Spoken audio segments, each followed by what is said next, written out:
त्यो blue blue blue blue blue भयो के धुङ भनेर ब्लु ब्लु भयो र म त बेसरी भाग्यो बाँड्दाखेरि यता ठौने कहिले यस्तो हुने भयो के बेसरी डरायो म बेलाबारी आएको त घर त सबै ढलेछ म त दुःख लाग्छ यसरी दुःख लाग्छ आयो घर सबै ढलेछ बेजला एउटा नेलमुनि भयो 2 महिना जति सुत्यो यहाँ सुरुमा त यो 17 घरधुरीको मान्छेहरू सबै एकै ठाउँमा सुत्ने ठाउँ नभएर तपाईँ माथि म माथि तपाईँ अनि म अर्को विवेक माथि गरेर सबै यसरी सुत्यो माछा जस्तरी खाना त यहीँ हो 6 महिना भइसक्यो यहाँ पकाएर खाएका कहिले के थियो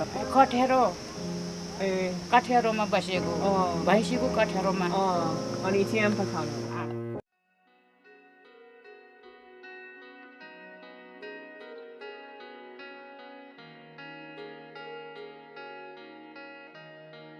20 years ago, I was a student with the University of Wisconsin program.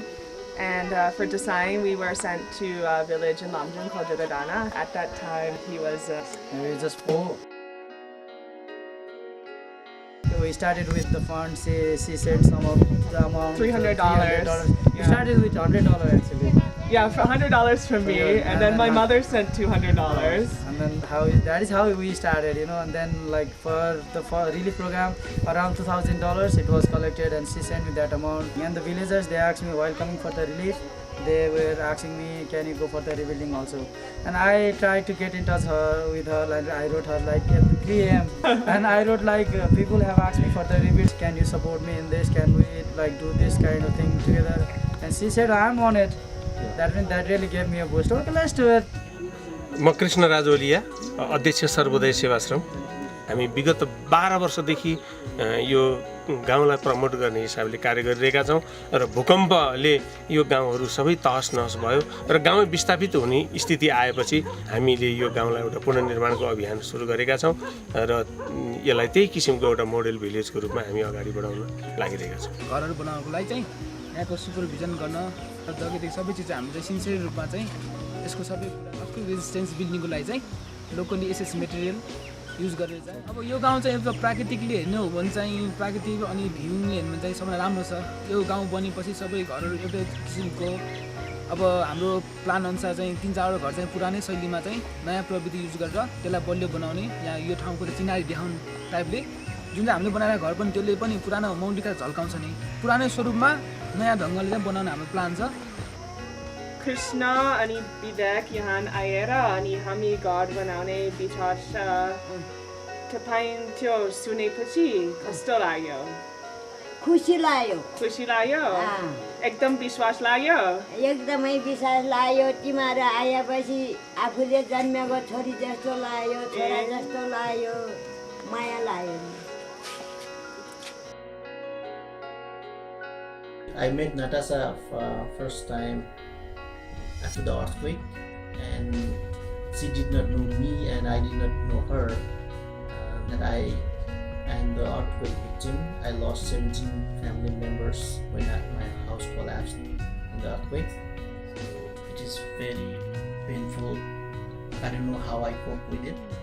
That's why I try to be strong and help other people.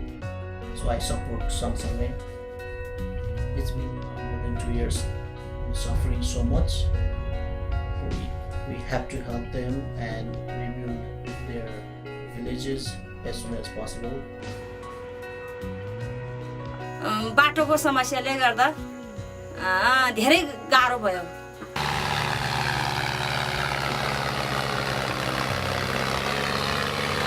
गाउँलेले चाहिँ अब बाटो बनाउने बेलामा ढुङ्गाहरू जम्मा गरेर बाटो अलिअलि बनाइदिने काम गर्यो अनि त्यतिले मात्रै भएन उस्तो पर्यो भने यता र उता बसेर ट्र्याक्टर धकाल्ने काम पनि गरिरहेछ राइनासमा पानी ल्याउनलाई यसरी समस्या भयो अनि त्यो पानीको समस्याले गर्दाखेरि यो घर बनाउने कार्यमा चाहिँ निकै बाधा पर्यो किनभने टाढाबाट पानी ल्याउनु पर्ने, आज गयो अर्को ठाउँमा पाइप फुट्छ, त्यो पाइप जोडेर ल्यायो, फेरि भोलि अलि यता फुट्छ। हो त्यही भएर धेरै समस्या भयो पानीले गर्दा। अर्को कुरा चाहिँ यो बन्दले गर्दाखेरि, बन्दले गर्दा सामान तलबाट त्यो पेट्रोल डिजल नपाएर त्यो बेलामा धेरै समस्या भयो।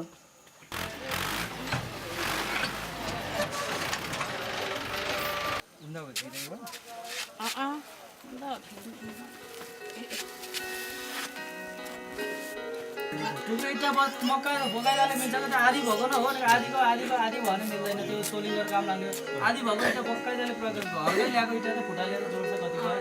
अब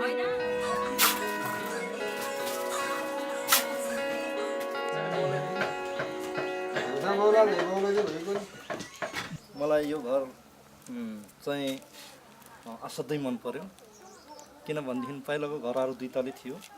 अहिले यो घर 1 तले भएको।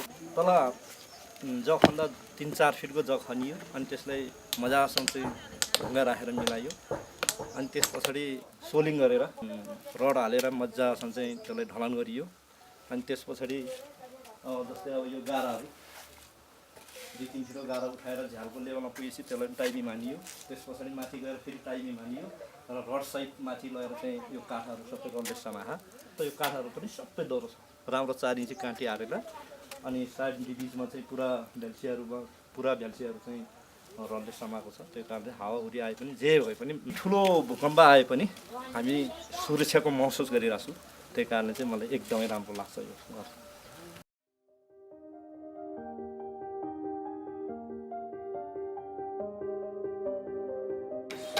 भूकम्प आयो भने अब ढुक्करी बस्न पाइन्छ, कतै भाग्नु पर्दैन, घरभित्र बसे पनि। राजपुरमा भात पकाउँछ, यहाँ गैरीहरू पानी राखेछ, उहाँ गोबर ग्यासमा तरकारी पकाउँछ, भाँडाहरू यहाँ राख्छ। हावा पानीमा बस्नु नि पर्दैन, के अरे दाउरा फुक्नु नि पर्दैन, ठिकै भएको छ। मेरो घर थिएन, अहिले खुसी लाग्यो घर बनाइदिएर। यस्तो घरमा बसौँला नि सोचेकै थिएन। पहिला चाहिँ यो गली गली हाँक्दै हिँड्थ्यौँ हामी, अहिले यो गलीमा गु छ त छैन। कुकुरले पहिला त हामीले हाँगेर आउँथ्यो, कुकुरले गु खान्थ्यो, भातेहरू भात नखाने, भात हामी मनुष्यले मात्रै खान्थ्यौँ, हामी मान्छेले मात्रै भन हाँग्यो जतिका गन्ध आएर त्यस्तो थियो। अहिले त एकदम अच्छावाला भएको छ। तपाईँको नयाँ टोइलेट मन पर्छ होइन? म त टोइलेट मन पर्यो। खै कहाँ छ टोइलेट देखाउनु पर्यो नि। दादाहरूले दिएर घर बनायो, सबै कुरा दिएर घर राम्रो बनाउँदाखेरि म फेरि आज चाहिँ बेसरी रमाइलो लाग्यो, खुसी भयो। अब खुसी लाग्छ, मान्छे उमेर गएको छ, धेरै बज्छ कि जस्तो लागेको छ मेरो खुसीले।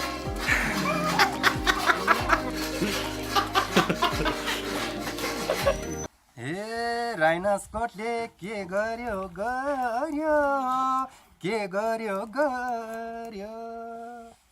विवेक सरको दारीलाई मन पर्यो, माया जल्छु म झिमझिम सानो नझिम्काउ परेली भुतुकै हुन्छु म।